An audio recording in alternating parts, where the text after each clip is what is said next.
Okay, let's get going. So, welcome. This is the second InnovateWork UK event that we've put on. The first one was back in May, I think it was, and we had lots of attendees, lots of great feedback. So, you guys are going to get hit with regular UK InnovateWork events for the foreseeable future. And today we have got a fantastic lineup for you. But before we get into that, just a little bit about InnovateWork and our community. So myself and a very handsome man called Rob Catalano, we founded InnovateWork back in the beginning of 2017. It was a very cold January evening. The weather was terrible, and the first event had about 75 people turn up at Rob's office in downtown Toronto, and it kind of grew from there. And within quite a short space of time, we were doing a couple of events in downtown Toronto for about 350 to 400 HR pros and leaders. And then in 2019, we started taking the community to new places, to growing the community in new areas. Firstly, across Canada, so in places such as Vancouver, Ottawa, and Mississauga. And this year, we've started taking it to other locations around the world. Obviously, the original plan was to do those events in person, but due to COVID, we've taken everything online for the time being. But I'm pleased to say that we're in places such as Australia, the West Coast. We have Rockies events. Last week we did our first event in the Midwest. The host city there was Minneapolis, St. Paul. And we're doing events in the Caribbean. And that's the big plan for when we can all get back together to meet somewhere on a beautiful beach and celebrate the wonderful world of work. So why did we create the community? Well, it was for three main reasons. It was to educate, to engage, and to inspire us to communicate better and to find new ways to improve the ways that we work with each other. So today's agenda, well, we're right into it. We're into the introduction right now. And then following that, we've got 4 Passion Series talks. Now, our Passion Series talks they're pretty tight presentations. They're only 9 minutes each, which is a heck of a challenge for our speakers. And then following that, we're going to have a bit of a Q&A. So I would strongly encourage you to pop your questions into the Q&A box. So you'll see on your screens that you have a couple of options. You have the chat option, and that's where you can make lovely comments about the sessions and what you're getting from them. But if you've got questions for our speakers today, please pop those in the Q&A. That makes my job so much easier when it comes to moderating the Q&A later on. And I'll be asking those of the speakers during that period. This event today is brought to you by the HR Gazette magazine. If you haven't checked it out, please do so, hr-gazette.com, and the HR Chat Show, and also Work Tango, which is a really cool technology platform which helps employees communicate better with each other and with their leaders. So we are almost into our first session, and who will you hear from today? Well, we've got a brilliant lineup. We have got Bill Boorman, who is a strategic advisor at QNQ. We've got Jon Ingham, author, speaker, and HR trainer at joningham.com. We've got Dr. Rochelle Haynes. She is an expert in GigHR, and she's a senior lecturer at the University of the West of England. And we've got Andy Spence, who's a workforce futurist at Bead Consulting. So without further ado, it's now my job to introduce you to our first speaker. And that is the wonderful Bill Boorman. I don't know if I have to introduce Bill because he's so well known, but I will just tell you a little bit about him. Bill advises talent technology companies on their product roadmap with VCs over investments in the sector, with hiring companies on technology and approach, and by hosting True events. True have hosted over 100 events during the last little while in over 65 countries and 5 continents. So a bloke like me's got a lot to learn from a chap like Bill. And with that, I'm just going to pass it over to Mr. Bill Boorman. Yeah, thanks very much, Bill, and welcome everybody. Today's session, I'm not going to be doing any PowerPoint. I'm not going to be doing any presentations. I'm going to talk to you for the next night about some of the changes that I'm seeing to give you some context to that. Start of COVID, which is what we're talking about today. I sit on a number of boards and I track and I'm connected with about 200 organisations where I look at what practices they're putting in place, what's going on. And the first sign we had of what was going to happen in the market was picked up from a recruiting perspective. And I'm talking really about recruiting and TA today. Was the volume of jobs really disappeared at the market in keeping with the lack of face-to-face activity. And I track this through monitoring digital advertising, what jobs are being advertised on job boards, because it gives us an indication of trends within the market. And what we picked up was within the first few weeks of COVID, even pre-lockdown, about 40% of the jobs disappeared from being advertised digitally. And my question of going back to organisations, first of all, was to ask, what are you doing during the lockdown period? What impact is this having? Are you still hiring? Are you not hiring? How are you hiring if you are hiring? And do you think when this kind of period is over, nobody quite knows when that's going to be, but when this period is over, are these jobs going to come back, or are your organisations going to look different? Now, the challenge, I think, for everyone is this is our first medically induced recession, in that all of our points of reference towards how the market's going to behave is really based on economic recessions. That's where we have models that we can apply. But really what happened was jobs disappeared and didn't, although interestingly, hiring activity carried on with about 60% of the organisations that I communicate with, that I've been speaking to on a weekly basis. And what we saw within those organisations was something quite interesting, and that was accelerated digital transformation. So a lot of the things that we've been talking about for a long time suddenly became a necessity or a reality, like, for instance, hiring managers accepting digital interviews as a means of selection, using tools for things like scheduling, matching. A lot of the things we'd really talked about as concepts, like the idea, but I think everyone was too busy hiring to actually do anything about that digital transformation. So where I think a lot of organizations are at the moment is about 3 years ahead of their digital transformation plan than they were, without being forced to go down that path and make everything digital. And that's had some really, really interesting results. First of all, the market's gone the way that we thought it would. As businesses have opened up in different parts of the world or different regions, we've seen a massive spike in hiring. That spike in hiring has been blue collar rather than executive. So really bringing people back into customer facing roles, or roles that needed to be conducted by a person without too much technology involved. That's where the spike's been, and that's been about 80% of the media, 80% of the advertising and recruiting that's been going on has been in the high volume, low skill hiring, and executive hiring, senior level, has been very slow to come back.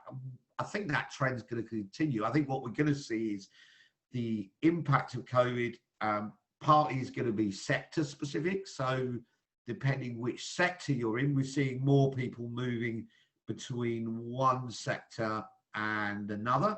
And what we're also seeing is as well as people moving between sectors where they haven't previously, lots of other impacts, like higher volume of people applying because there's more people in the market.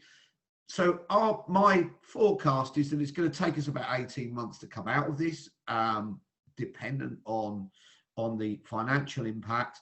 And that 18 months, we're going to see much slower commitment in the executive or the white collar end of the market. That's certainly what we're witnessing in the digital advertising. We're seeing a jump of about an increase of about 10% in those regions that have opened up, and a contrast between candidates who are looking for longer term commitment security. More brands have become exciting and sexy, that maybe weren't sexy destinations because they offer that they appear to offer security, particularly in areas like government. That's one of the areas that we're seeing. We're seeing much higher responses to recruitment activity and an interesting behaviour. Now, I think the biggest trend that we've seen is that the hiring process has gone from maybe consisting of 4 or 5 face-to-face interviews with multiple people involved in that process into a single interview. So all of the qualifying work in the hiring funnel, all of the face-to-face meetings and assessments are now being conducted digitally because that was necessary. Now, I've started asking organizations the question of whether we think that's going to become, if you want to call it, the new normal, whether that practice is going to continue, or whether once people can move a lot freer and have less concerns, whenever that might be, we're going to go back to the face-to-face interviewing. And the general reaction is actually no, we're getting the real benefit.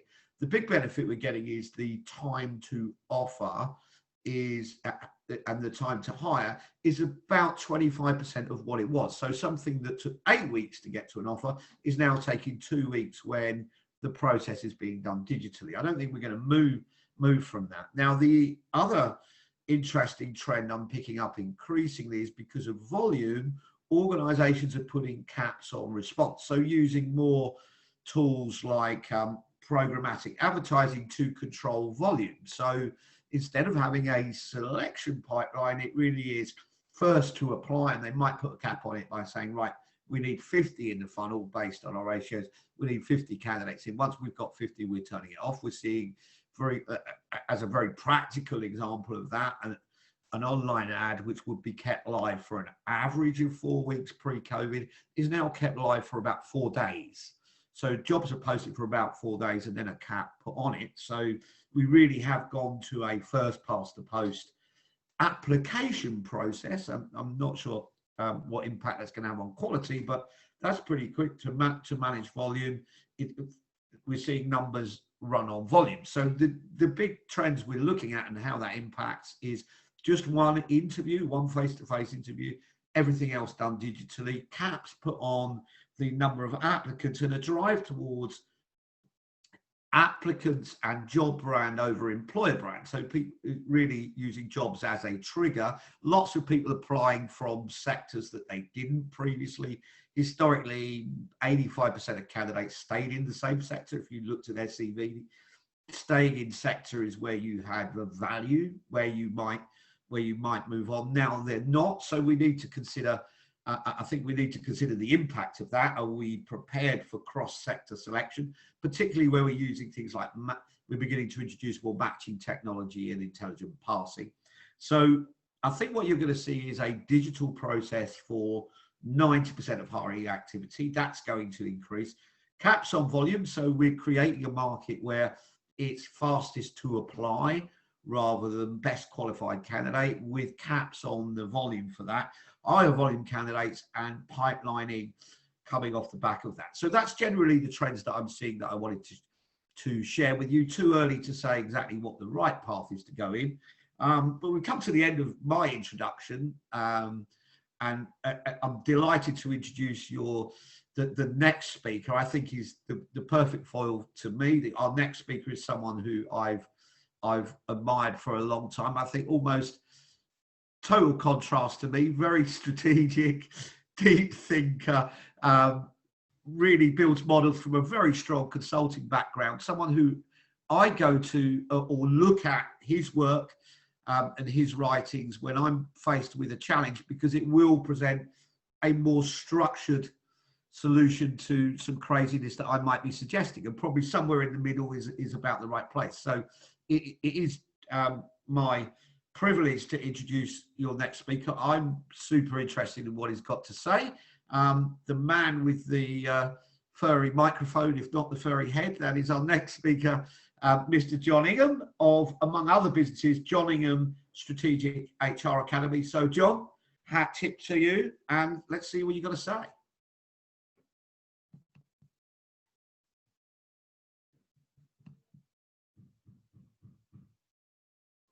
I don't think your mic's on, John. I think you're still on mute.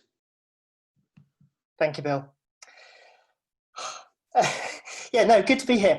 I joined the first InnovateWork UK session back in May, I think you said, Bill, which was great. So hoping to contribute to everybody's insight and learning to the same extent today.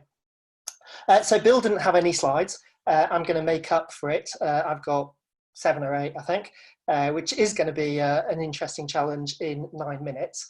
But I really like this forum. I love this sort of idea of just giving insights in very small slots. And in fact, I've got 5 insights to give you. So I'm going to have to really speed through them about a minute and a half each, I guess. I've got quite a lot of information on my slides because, as Bill was saying, I do like models and things. And I'll make all of those slides available afterwards as well. Because obviously you won't get time to read everything as I go through. But I wanted to talk about innovation. You know, this is InnovateWork.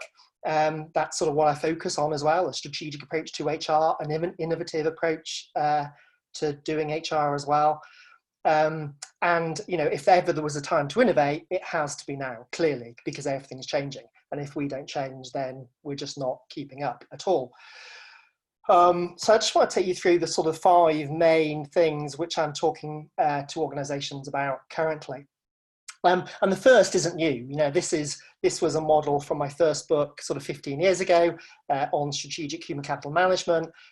This is sort of my key definition of strategy, which is about this idea of creating value. There's a lot behind this, but basically, well, so value for money is just doing efficiency stuff. You know, saving money, saving time, it's good stuff, but it's not going to excite anybody. Adding value is where HR tends to focus at the moment, which is linking to the business strategy and supporting the business to enable the business to do what it needs to do. Now, a lot of people think that's strategic HR, but to me, it's clearly not. Because the definition is about supporting the business, and if we're just supporting the business, then HR remains a support function. So, you know, most of my work is about encouraging HR to raise its game, lift the level of value, and to focus on this thing, creating value, which is offering new opportunity to the business. So instead of supporting the business, we're offering new capability based upon what we can do with people, people-based business strategy. And we do that by focusing on people and really understanding people.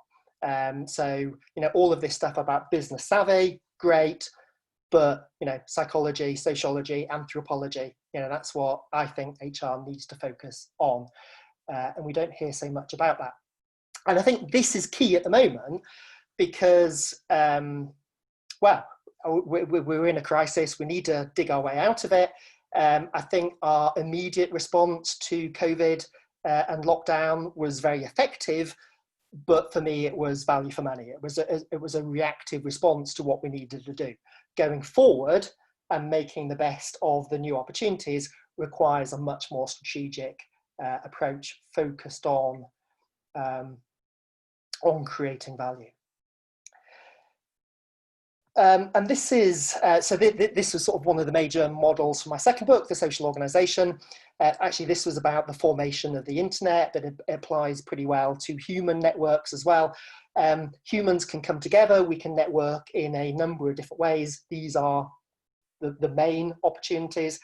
We can be very centralized, we can also focus on a key person at a center of a network or at the top of the organization. You know, that centralized network on the left is basically a traditional hierarchical organization chart. You just have to take the person in the middle, take them up to the top, and everyone sort of drips down from them. You recognize that type of diagram. Or we can have a decentralized network with sort of hubs and spokes, so sort of teams, communities, and we can also be very distributed. Now, I know Andy's going to talk about distributed organizations, decentralized organizations later, I think is your term, Andy. I think you mean what I call a distributed organization, where power is much more distributed across the full organisation. Now, this is really important. It's always been important. You know, my book, The Social Organisation, came out, what, 2-3 years ago?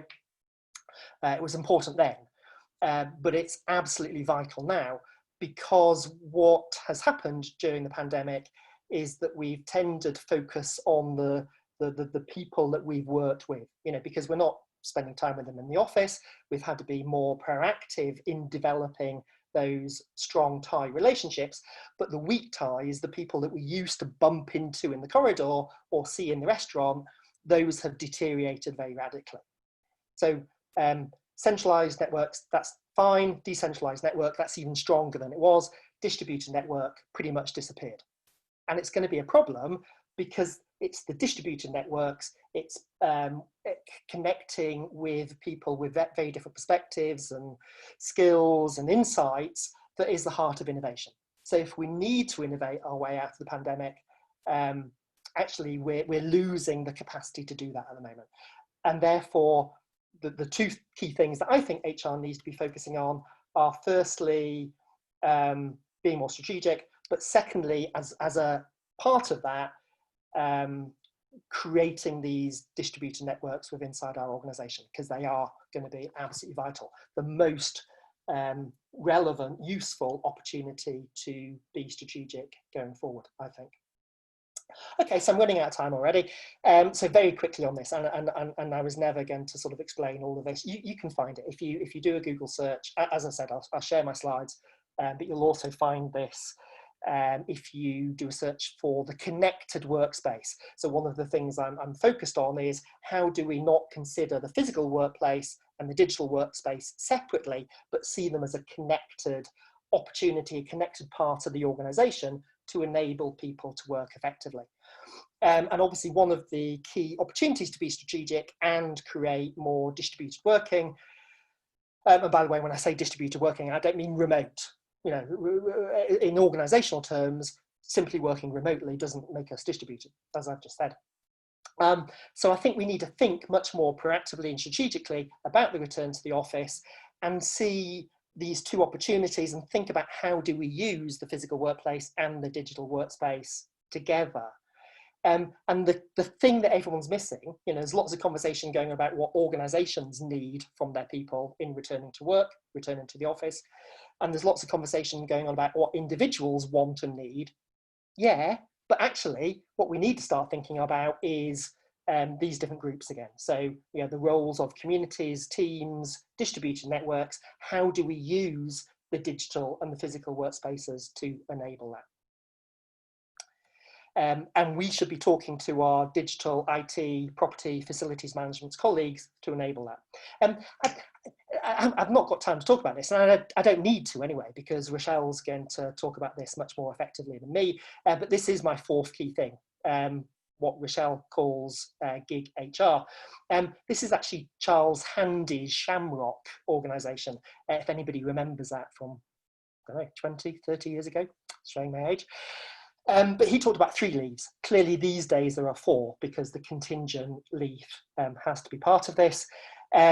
I'm not so focused on sort of how we manage contingent workers, but what I think is really important that we need to be strategic about is how do we manage all of these different leaves? You know, because each workforce category has very different needs, very different requirements. How do we align our HR processes with them?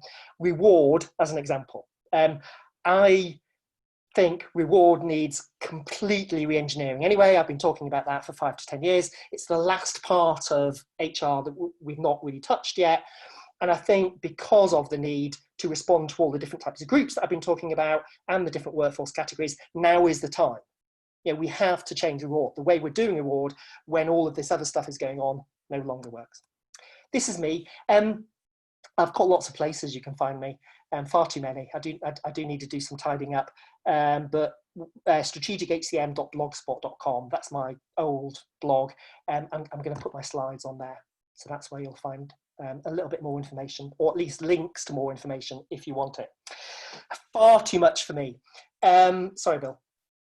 Rochelle, wonderful to introduce Rochelle. I'm so excited by this, and will be scribbling furiously about your insights on GigHR.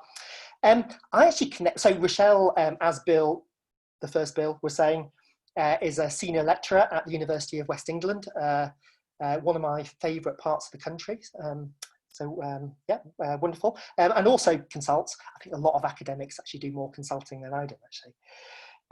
Her main focus, or at least interest, or sort of thought leadership angle, is this GigHR thing. Although Rochelle obviously gets involved in lots of other areas as well. Was talking at the CIBD, I always forget what they call it, CIBD something work conference, about HR and COVID fairly recently.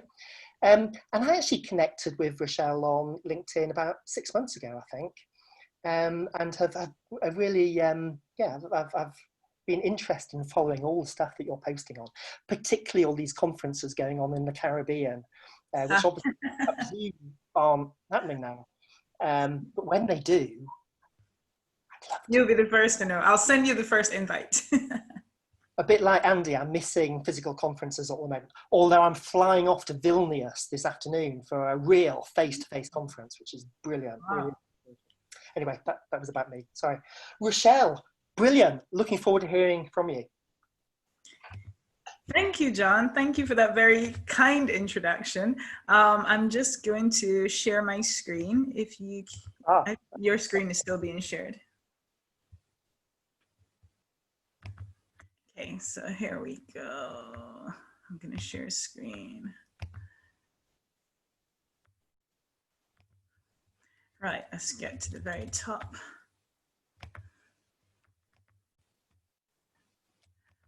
All right. So hi, everyone. Thank you again, John, for that really nice introduction. And it's so great to be in contact with all of you. And John, what you just discussed was perfect, a perfect leading on into the GigHR framework, because you mentioned the different groups that HR needs to focus on. And one of them you mentioned was the team aspect. So a lot of the focus in GigHR is how you, as you said, not just focus on contingent workers, sorry, not just focus on contingent workers, but actually looking at how do you manage the that blended workforce of contingent, part-time, full-time, offline, human, automated, whatever your talent is made up, because that talent lens has gotten a lot wider. So thank you for everyone who's joined our presentations, and for InnovateWork for giving me this opportunity to speak about GigHR. And what I'm going to be focusing on in this presentation are what are some of the driving forces behind this shift in HR that we're calling for. And one of the things that we've seen, of course, at the very top is, because of the pandemic, most recently, digital adoption and remote working. Just like you, John, I'm very conscious of the time because I have about 7 slides, so I'm going to try to present that as quick as possible. But these are just 5 of the main driving forces behind this workforce shift and transition. And it's not entirely new. What's happened with COVID is that it's really accelerated this transformation. But this was something that we were shouting about about 2 years ago. We were saying the world of work is changing, and organizations need to rethink the way that we lead, to rethink the way our organizational culture, how we manage diversity, and how we manage a very wide and globally dispersed pool of talent. So COVID has really caused us to accelerate that sort of transformation, but there's been a need for that for quite a while. Because if we think about HR, a lot of the HRM policies and practices, let's say going back to performance appraisal, your traditional performance appraisal process, your traditional recruitment process, we're designed in a more stable organizational environment, as well as a climate where you're catering primarily to the full-time worker. So now you have a scenario, I'm going to stop sharing really quickly. Now you have a scenario where organizations have all of a sudden been forced to, excuse me, rethink their strategy around how to manage workers, because your workforce is made up of workers that you have not really considered before within that context, within this new world of work. So I'll tell you a little bit about this study. I'm going to put my screen back up, just making a quick adjustment here. I'm going to share my screen again. Here we go. So we did a study 2 years ago. And 2 years ago, essentially, what we were saying, let me bring all of that in. What we were saying in this study was that the type of worker is changing. And if the type of worker is changing, then you need to change the way in which we think about managing employees. So we did a study, a global study, which was both surveys, qualitative research, and quantitative research, where we actually went from region to region, speaking to different types of remote workers and speaking to persons who manage them as well. And there, you just see the regions over to the right here, Europe, Middle East, Latin America, Caribbean, North America, and so forth. And through our study, we realized that there was a real clash in the way that organizations manage workers and workers were expecting to be managed. And one of the reasons for those clashes was that the way people think about work was changing. And for example, I'll skip this slide really quick and come back to that. One of the ways that people really think about work was changing. So we designed a framework called GigHR, but let me go back here really quickly. What we said was some of the main issues is if you're managing a team with various persons that are globally dispersed, persons that don't necessarily see themselves as part of the organization, then that issue constantly comes up of, well, who is in charge of this person's well-being? How much information should we share with that person? How much engagement should we have with the individual? And in many cases, we found that some workers, while they wanted to be considered an employee of the organization, for example, and they have to work with a full-time team within that company, they didn't want to be managed in the way a full-time team was managed. They were choosing to work remotely because that was a particular lifestyle that they preferred. So they didn't want to be constantly managed, constantly having the constant level of organizational communication that other team members would expect.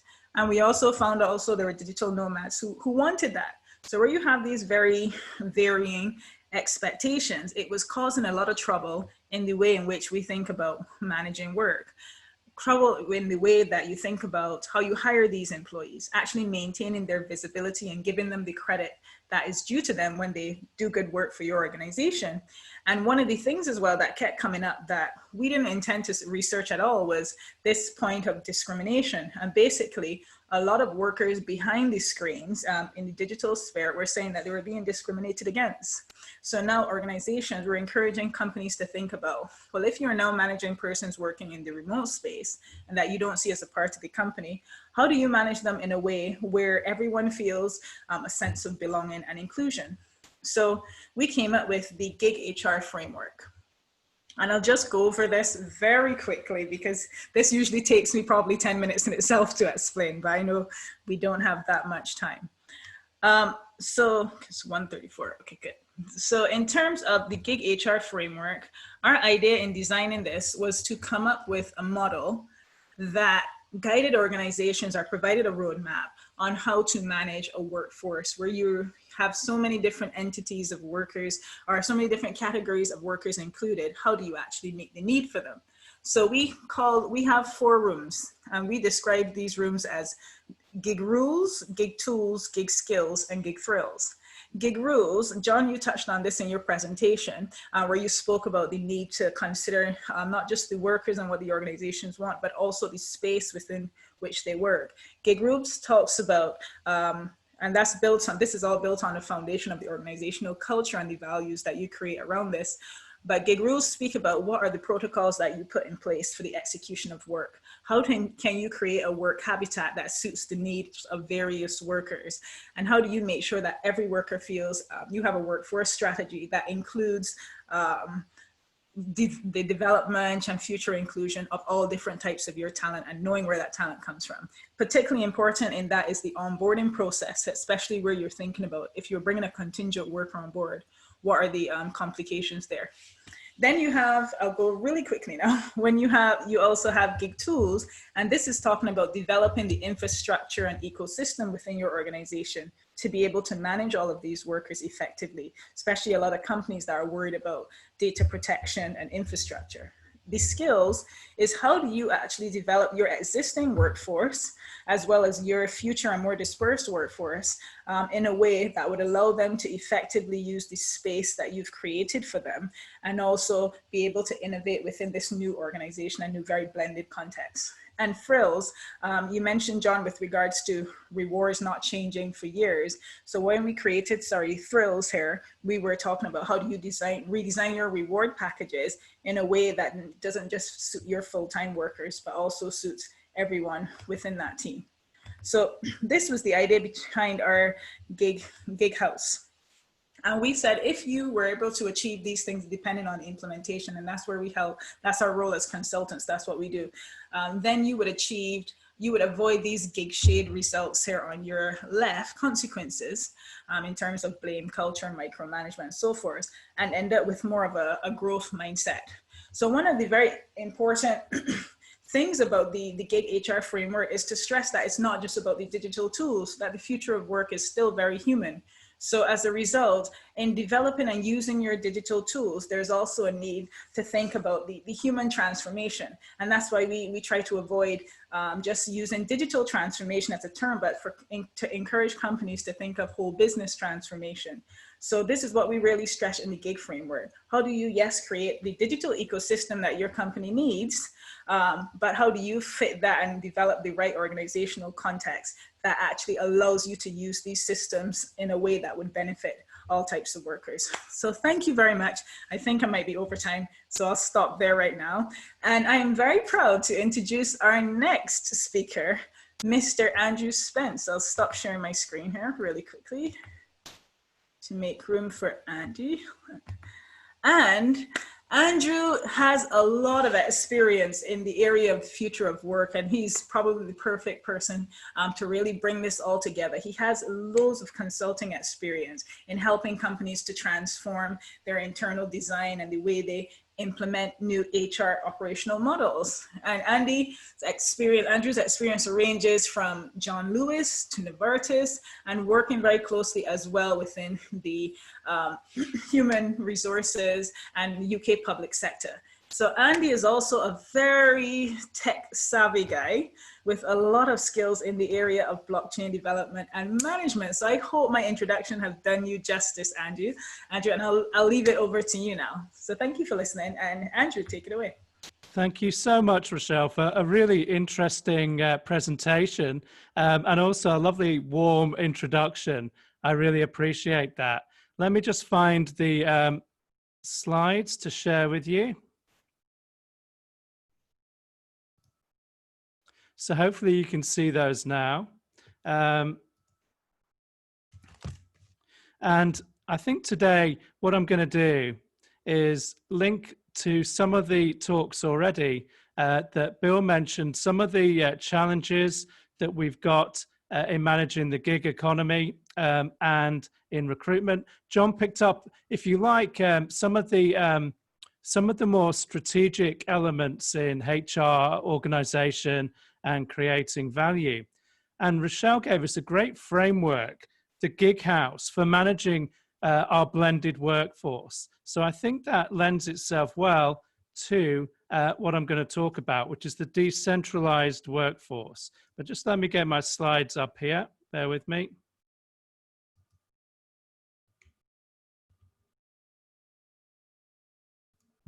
Hopefully you can see those. Now, with the pandemic, we found that around 40 to 50% of workers around the world are able to work remotely. Now, the physical location of some of this work has changed, but the organization of that work is still very much centralized, as John mentioned. Any substantial org change really needs to be much deeper than just location. And governments have found this too. They've tried to pay workers quickly as the pandemic impacted our economies. And there's been a revelation. You know, even in the UK, there's probably, you know, up to 2 million self-employed workers. And did you know globally, more than half of the world's working age women are not in the labor force. So, you know, a job contract with the associated boss, fixed hours and salary is not the answer for everyone. Let me go on to the next slide. There's many ways to earn and learn in 2020, from laborers to playborers, carers to sharers, preachers to teachers.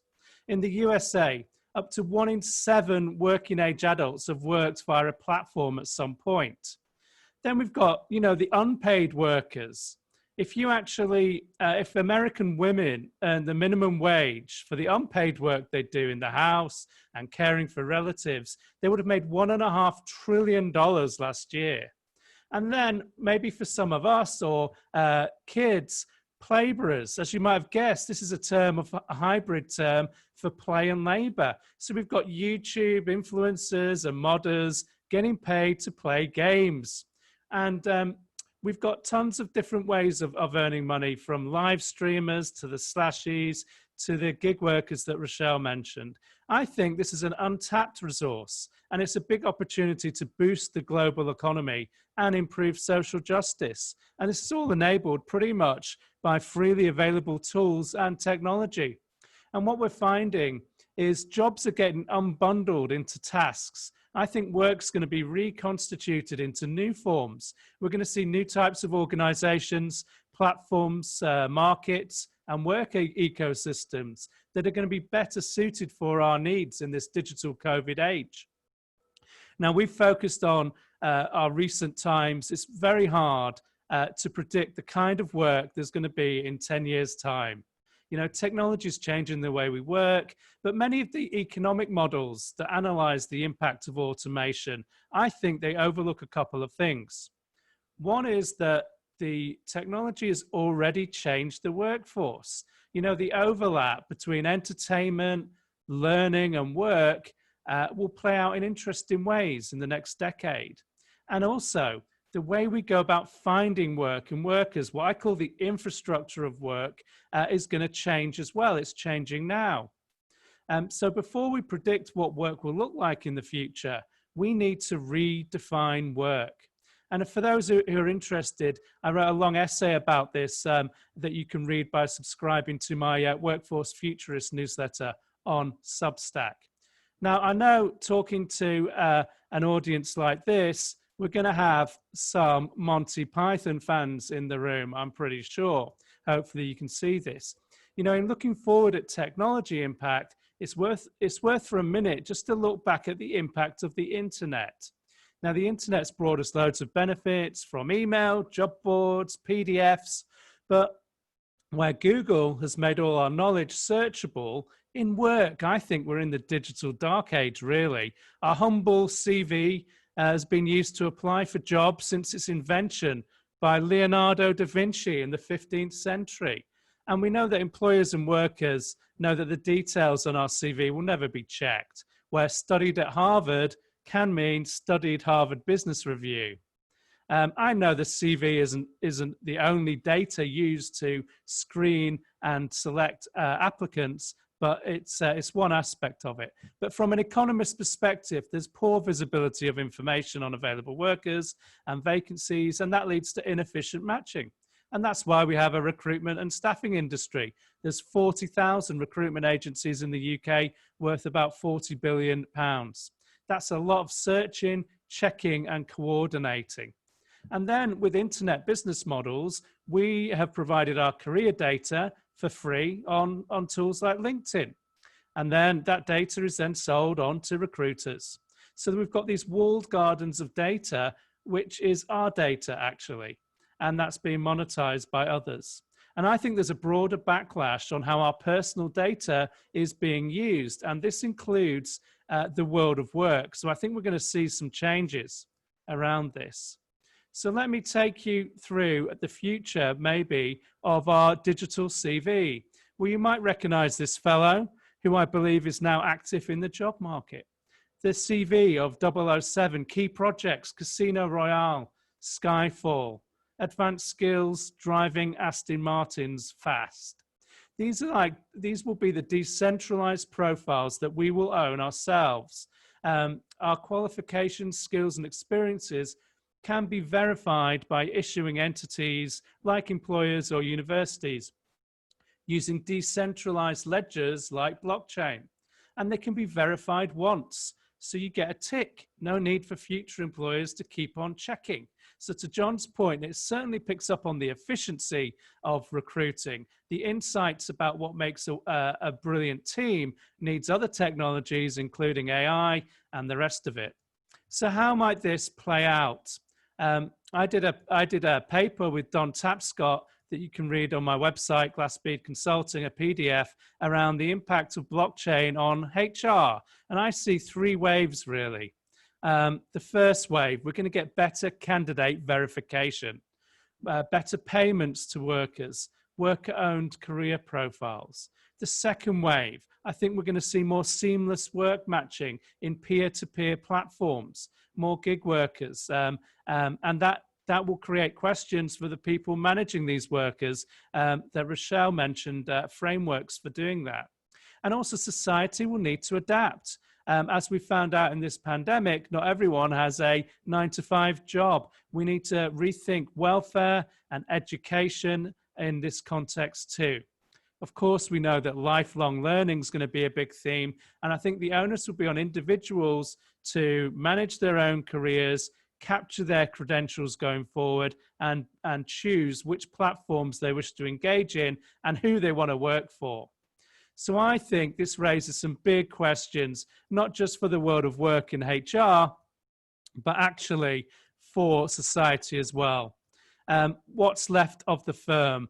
Lots of references these days to the newly fashionable economist Ronald Coase. What is a firm? And in a liquid workforce like this, they become smaller.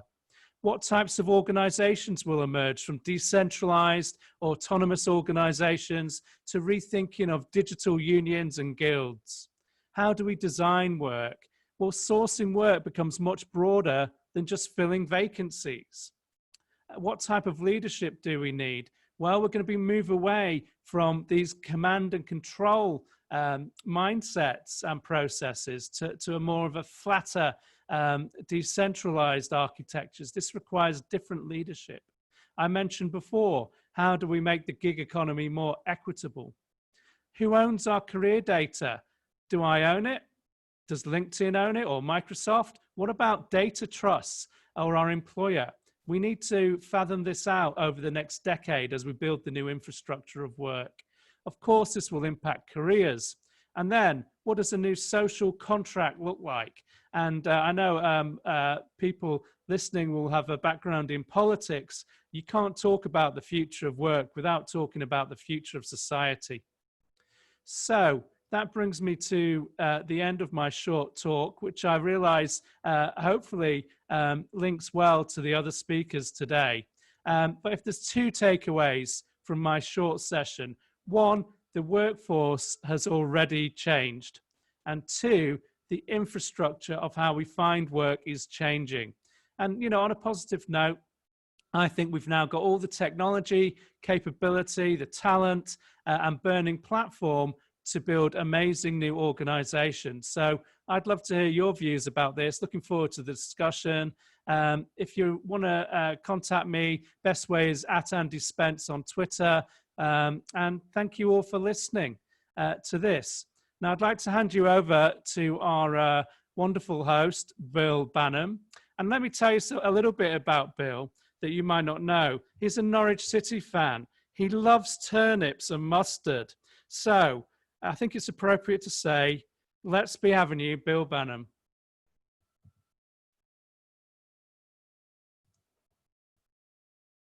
Bill, over to you. Fantastic. Thank you so much. I don't mind turnips. They're okay. I prefer a Swede myself, actually. But you're right. As a Norfolk lad, I like a bit of mustard. That's for sure. Oh, lovely. And I'm unashamed to say so. Wow. Okay. Fantastic sessions. Thank you, everyone.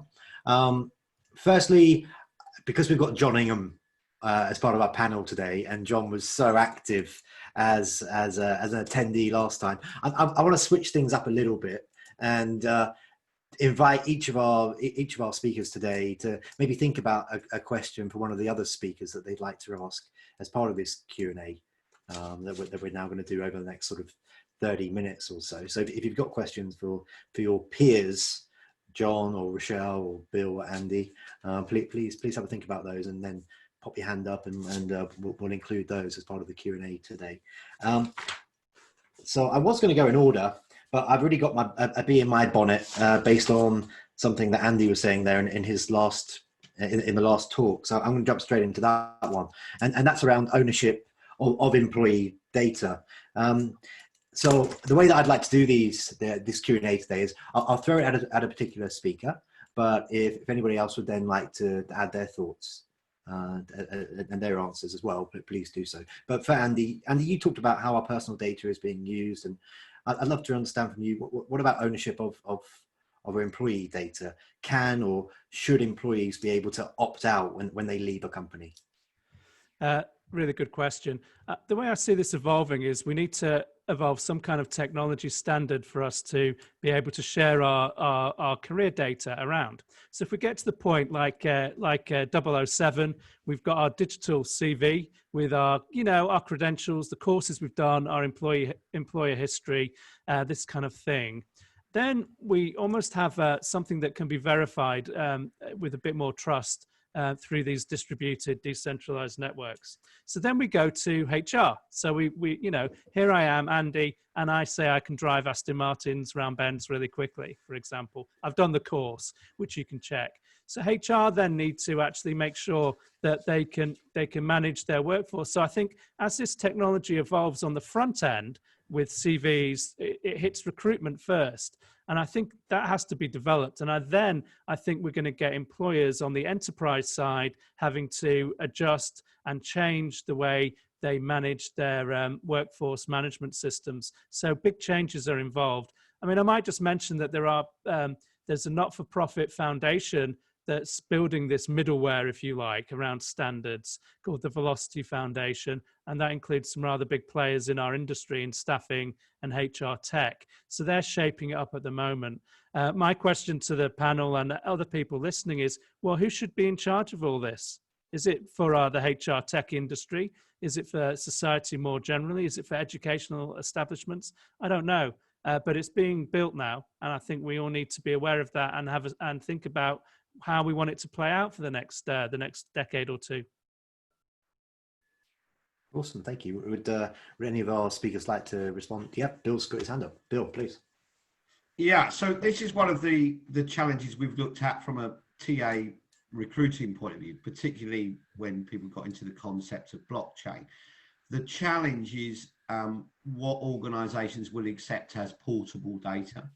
So how much of, for instance, your performance data you're willing to give back to be portable? I think you always have this conflict with organisations in that it's not necessarily seen as being in their best interest to make their employees more employable by somebody else. Yes.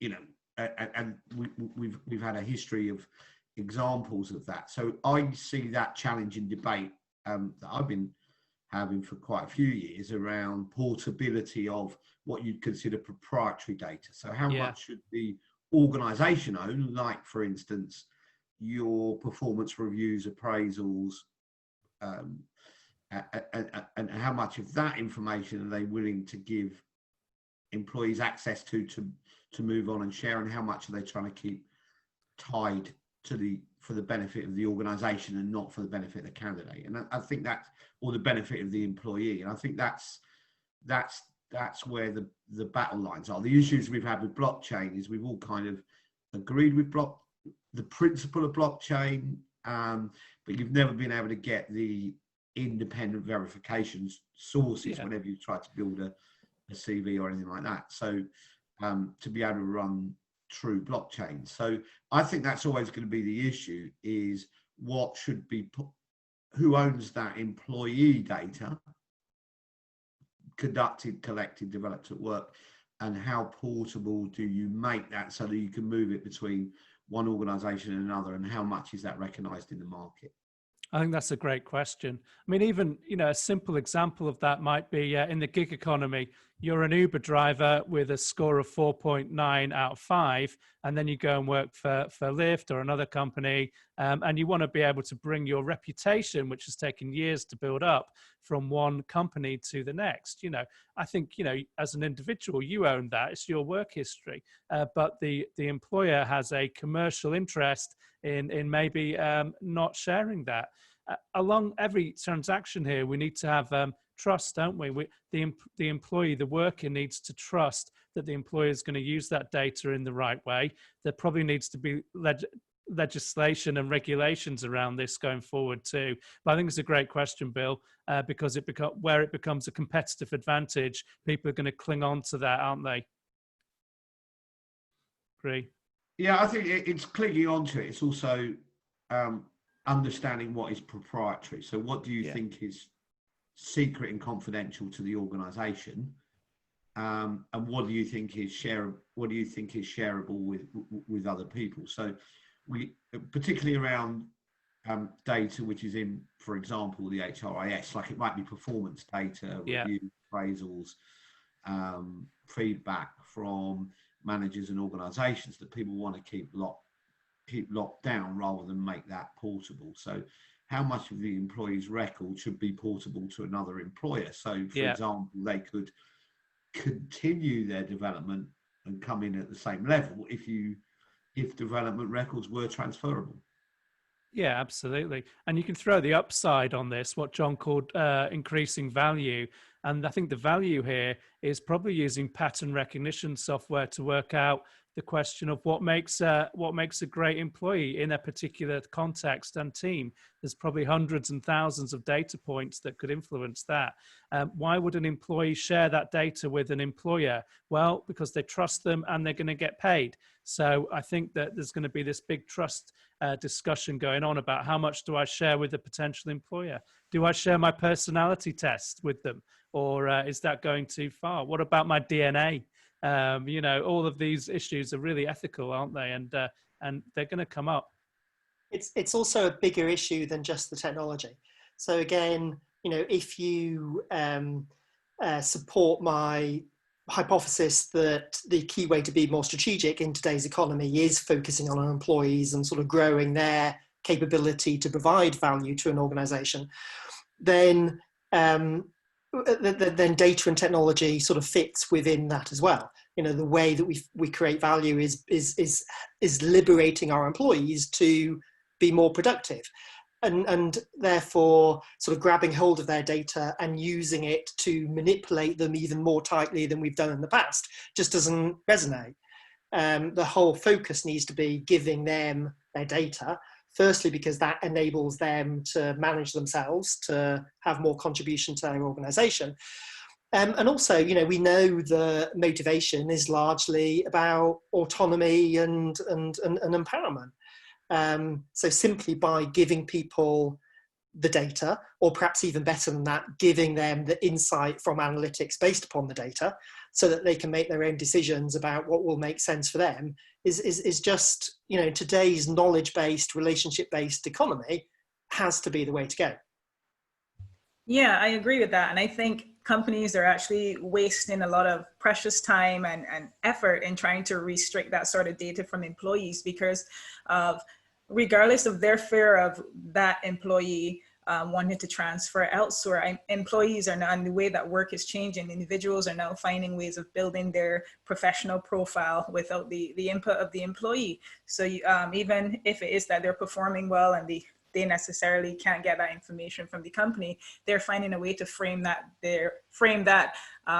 value they add in public spaces that would still make them attractive to other organizations. So the time that we're wasting in trying to restrict the amount of information they have, they can move on anyway. So it's worth to have that level of trust and really help them to better input into your organization.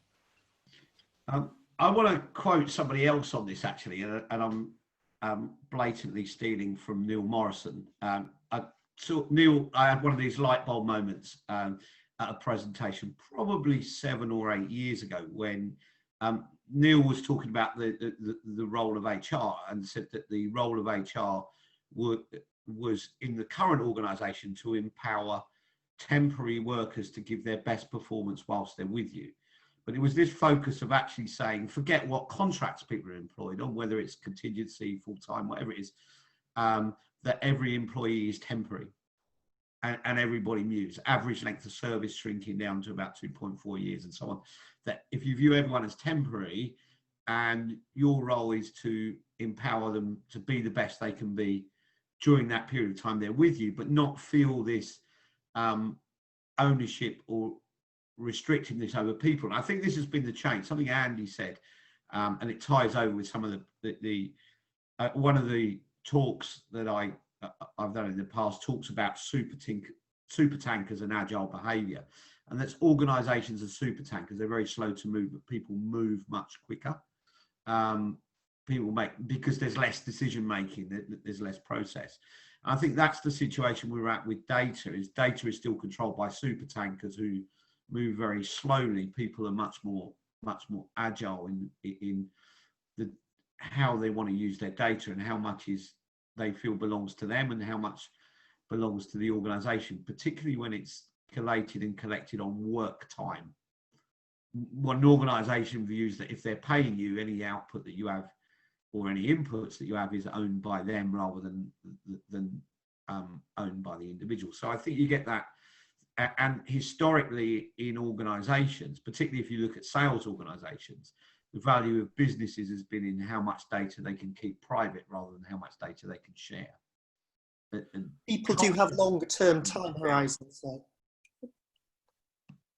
And so, I agree and disagree with Neil's point. I think there is a increasing focus on that sort of short-term relationship with an organisation. In fact, I think I included that there's a digital consultant, Jane McConnell, who talks a lot about the gig mindset. So in addition to the gig workforce, you have a growing population of people who do have that sort of gig mindset relationship, but they're not gig workers, but they sort of think a little bit like that. Whereas ideas like the tour of duty, Reid Hoffman's idea, that sort of fits in that perspective. But again, to me, that's why that cloverleaf is so important, because each of those different groups have different requirements and different types of importance to the organisation as well. They're all important, but in different ways. And the core workforce, you know, if you can find people with the skills and the interests and the motivation and everything that really fits very tightly with the capabilities that you're trying to create as an organisation, your employer brand, and so on. I think the idea of just bringing those people in for 6 months and then saying, yeah, fine, we've done that tour of duty is just nonsense. You know, there are going to be a group of employees that you really want to develop a long-term relationship with, potentially even longer term than has been over the last couple of decades. There's going to be huge variation, isn't there? You know, from your heart surgeons and train drivers to short-term cleaning assignments. That's going to be present in the future. But one thing we're talking about, I think there's quite a big disconnect between your HR function and how it's run. John mentioned reward. And what about corporate learning and development? If you're a gig worker trying to be, you know, have a good market worth and also get some job satisfaction and the rest of it, some of these concepts around in HR departments around succession planning, learning and development, reward become quite old hat, don't they? Yeah. Sorry, Rochelle, you speak. No, no, I was agreeing. In terms of, it's just pointing out that changing work expectation again, and how it clashes with how traditional companies are run and what they expect. There's been a lot of talk about entrepreneurship, people operating as entrepreneurs within the organization, where they're part of the company, but they're more interested in building their career, not necessarily with the company, but for the company for that specific time before moving on to do what they really want to do or elsewhere. So I think in terms of how we think about managing workers and providing that sort of training, Andrew, you mentioned the different expectations. And what we found in our research as well was that a lot of gig workers, they weren't interested in succession planning or career progression, but they were still interested in their own personal development. So when we were asking about what they would want, they were saying perhaps the organization could give them some sort of discounted access to particular public training forums, as opposed to trying to induct them into the organization's training program, because they're not that interested in being that closely aligned to the organization. Yeah, I wanted to jump in. I think perhaps some of my views are a little bit in conflict with some of John's views, which is good to know. It makes for healthy debate. But so there's things that I'm really interested in. One is retention of employment. I think is a very bad metric. I think retention of employment is generally a measure of how bad you are at moving people out of organisations. I think what's become important in the modern day is retention of relationship rather than retention of employment. That's the things that I'm tracking, that you have a lifetime relationship with somebody, and where people are moving around, retention of that relationship is important. There's lots of ways in which you can build that, particularly things like portability of corporate learning and the alumni communities that you run and so on.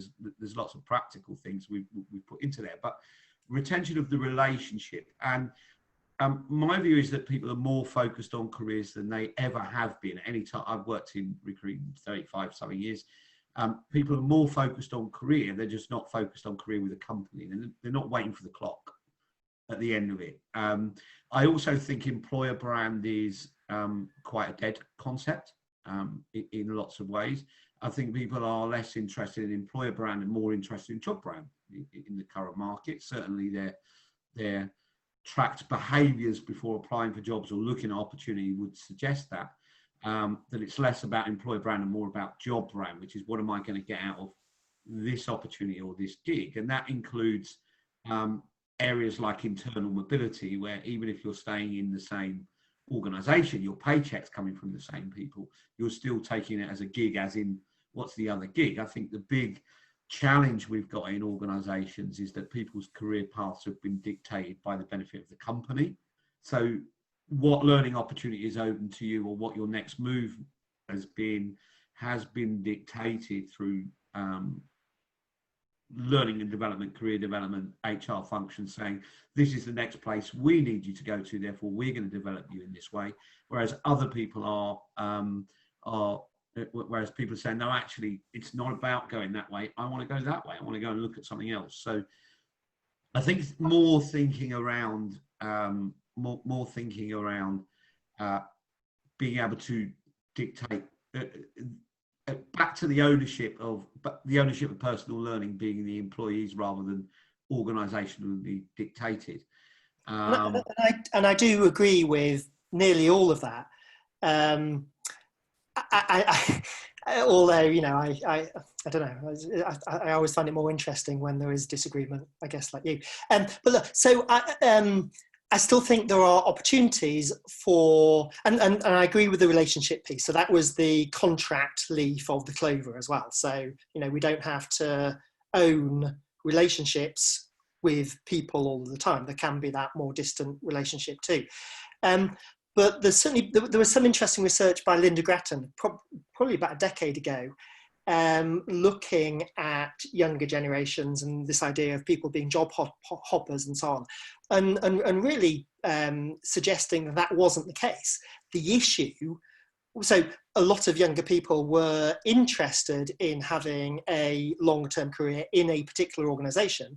The only reason they didn't expect that to happen is that they didn't believe the organisation would be able to deliver on their ongoing development. So that's the key for me.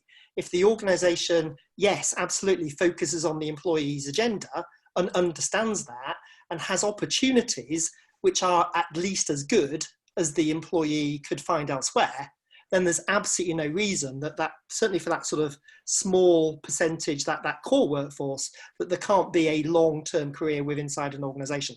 Or, because I've been talking to a number of organisations looking at developing sort of organisational cohorts as well. So there might be sort of 5 or 6 different organisations in non-competitive sectors that, you know, deliberately try to keep these most valuable people within that cohort, because absolutely, you need to be on their agenda, you need to keep them developing, but you also don't want to lose them to the external marketplace.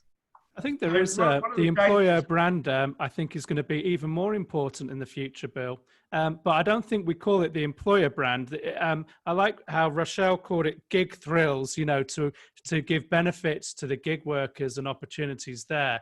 It's not an employer brand, but it's, if you're an employer, a company, you're going to be attracting, you're going to need to attract talent from these blended workforce of independent workers, maybe people like us on the panel who don't have a 9-to-5 job, who can go in and work for a few weeks or whatever when needed. And we're not going to work for an employer that's got a toxic brand, are we? But that's what Bill said about relationships. You need to have positive relationships and a positive brand going forward. I've got to strongly disagree with you on that, Andy. I mean, I know a lot of people who've taken up roles. A lot of people have taken up roles in toxic environments intentionally, and what's been attractive to them is that the environment isn't great, and they want to come in and change that. So, what I'm saying about digital behaviours is what we're seeing if we're talking about recruiting, people changing, is that there's next to no attention paid to employer brand or following a brand pre-apply. There's lots of attention to the employer brand post-apply. So it's really triggers of opportunity. Does this and look through the lens of a job rather than an employer to say, right, okay, I'll connect with that. It's only when they start getting positive responses from the employer that they begin to look that they begin to look at other opportunities. That they then begin to look at the employer brand, but they look at it through the lens of the job they're applying for rather than. Yeah. And to your point around not being attracted, I mean, I usually get calls when companies are falling apart, Bill. So my work is with companies sometimes that are really struggling, where the brand has dipped, where there's operational issues and the rest of it. So, you know, that doesn't put me off. But I'm talking about maybe the majority of average applicants, it might put them off if a company's in the news for doing bad things, and, you know, that kind of thing. But I take your point. Okay, let's stop there. Blimey, we started this with one question about 20 minutes ago. What a discussion from the first question, everyone. Thank you so much. My next question is geared towards the beard, the hat, the man that is Bill Boorman.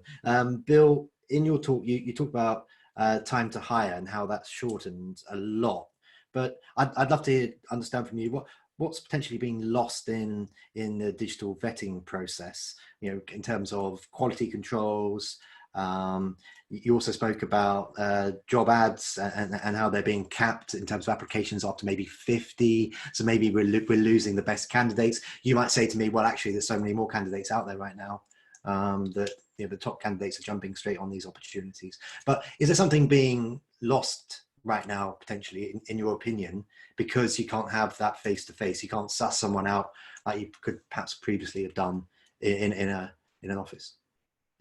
No, I think we're losing absolutely nothing, and we're gaining everything. I don't think we're losing anything by moving this process, by concentrating on the candidate rather than concentrating on X factor hiring, which is what traditional face-to-face was. It was just about how well people performed in that 1 hour meeting rather than what their capability was.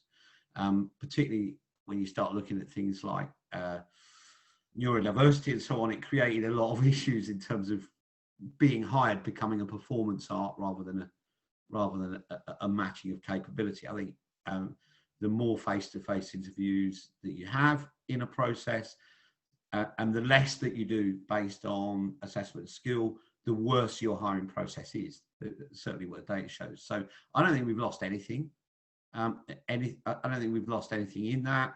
I think what we're gaining, and in terms of putting the cap on, I think there will always be a better candidate outside of that. If you're basing it on data, as in what's the numbers, what's more important is keeping a tight process gives better candidate experience, because you're able to run much tighter timescales. I think the other thing is what we're seeing build out as a result of that is much more thought around pipelines and organizations at the talent tipping point. When you know all the people that you need to know, you don't need to identify anymore, but you need to have a relationship with those people, and jobs are transactional. but relationship is important, the retention of relationship. So I think we're in a different place, but I don't think we've lost anything at all. And ultimately, we're going to make hiring a lot better. Wonderful. Would anybody else like to pipe in on that one? I'd love to know what Rochelle thinks about it from a gig point of view. So can you say your last, I missed your last comment on it. So my last comment was I've got to remember it myself now. I think what we see is it's much more about we're building up much more pipelines where the transactional pieces of here's an opportunity will be longer term as long as we maintain the relationship. So a lot more work. One of the examples of that is with organizations I'm working with, I'm bringing TA and learning and development into a single function so that people, and continuing learning communities when people are no longer employees, because that's the glue that keeps them connected. So that's an example for me, but it's that thinking.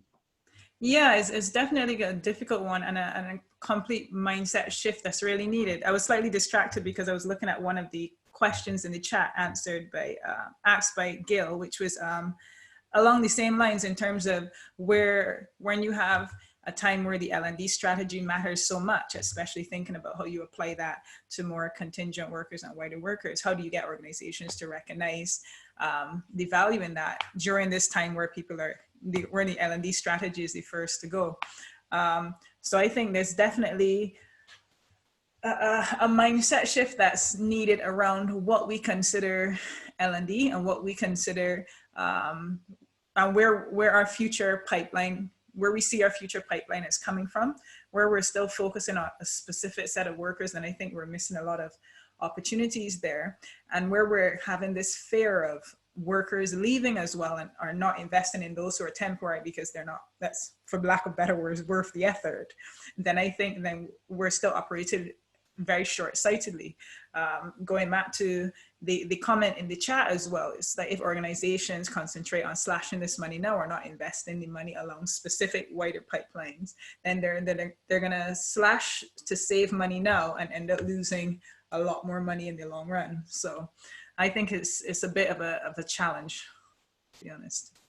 Yeah, I think one of the dialogue that I've seen that kind of really makes me mad and makes the hairs on the back of my neck stand up is whenever I've been at events and people have been talking about hypos or high performers and what we should do to retain our critical employees. That always says to me that we're working on retaining 10% of our employees. What about talent management, 90% are not important. Yeah, I agree with that. What about the term talent for workers? I mean, it's a strange term if we really dissect it. Yeah, I mean, talent acquisition even more so. It's talking about buying, buying people in. Seems like a term of and thinking of far enough age. I just think it's that that question we kicked off in the beginning: who owns what? Who owns data? What's movable? Learning. I think if you bring learning and development and talent acquisition into a single function, probably get rid of both of those titles and create it as something else. Learning is actually what keeps people connected. Yeah. It's how much of your learning is proprietary, how much is secret, and how much are you willing to share with the world. That keeps you connected with people. So, and if you're bringing internal mobility into a TA function, then learning and development is a natural bit. Internal mobility stops being about immediate capability and opportunity and you start thinking further ahead. There's lots of opportunities in that, I think. If what I said made any sense, I don't know. Yeah, it's kind of like going back to that gig mindset. And yeah, it has a lot of implications for thinking of your future talent management strategy and progression, because what does that mean where you're now thinking of how do we get the most out of this employee or worker while they're with us in this time, as opposed to how do we develop this worker to take on higher positions in our company and run it someday. So I think it really causes for, I don't know, it's how we think about work and what we see as career progression has been turned upside down. So it's now for companies to really think about what that requires in these new work expectations and way of working. I think it's moving away from that dictating career progression, which is the organisation saying this is what we need you to be. Yeah. We're going to develop you in this way. We're going to give you access to this learning because it suits our agenda. That's the next step, to people having more control or portability of that learning. I mean, and that might even be someone in the role taking on learning, which is really to prepare themselves to go and work for someone else. Yeah. That's been happening for quite some time anyway, hasn't it? I mean, this old sort of chess master model of moving people in their careers has sort of largely been surpassed for, I don't know, 10 years. I disagree with that. But it is one of those areas that digital technologies are definitely enabling. These talent management marketplaces that enable people to volunteer for teams with inside organizations, I think, offers a huge new opportunity to continue what we've already been doing, which has been about giving people more control over their careers. But now the technology's starting to enable that more effectively as well. How much are you actually seeing that though, John? I mean, we're seeing it in a small group, kind of in our bubble. We're seeing some organisations being very good at that. But if we looked at general employers and workforce and the majority of people, how much are you seeing? Well, very little. So, the chess master model, I mean, apart from central government and the United Nations and the Chinese Communist Party, I don't think anybody's doing that anymore, or has been for quite some time. The technologies are new, aren't they? I mean, the gloats and catalants and these sort of systems have really only been around for, I don't know, 1 or 2 years. But there's a huge amount of interest in using them because I think many HR people understand that they fit a very important need at the moment. I see them being built in industry verticals. So the airline industry, oil rigs, they're creating these platforms, and part of that, in regulated industries, because the requirements are quite specific. And what technology they use is irrelevant really. But the rules are all kind of similar within an industry or geography. And it's just becoming easier to find qualified workers on that basis and trying to remove some of the friction in that. So they're part of the next decade, definitely. Okay, and with that, we're pretty much out of time, I'm afraid to say. Richard, there's a Richard who is one of our attendees today. I'll put you in contact with Andy because I know that you had a few more questions for him that we didn't get a chance to talk about today. But that was a great discussion. Thank you very much, and awesome sessions. And I've certainly really enjoyed our second InnovateWork UK event. We'll be back again early next year, TBD, watch this space. In the meantime, we've got a whole bunch of other events coming up. We've got our next East Coast event happening on October 15th. We've got in November, we have a Midwest event. We have another Australia event. We have another West Coast event. We have a Rockies event. Oh my goodness me. I don't think I'll be going out in November. And a whole bunch more after that. But for today, a huge thank you to John, to Andy, to Rochelle, and to Bill. Guys, thank you so much for joining us today. These were fantastic sessions. That's it, Paul. Thank you, Bill. And most importantly, thank you to the attendees for joining us and helping us to continue to grow this community. This session will, of course, be available to you in an on-demand format. It'll be sent out to you in an email, so you can look at John's beautiful face over and over again for as long as you want. But for now, that just leaves me to say thank you again for joining us, and we'll see you at the next InnovateWork event. Thanks, everyone. Yeah.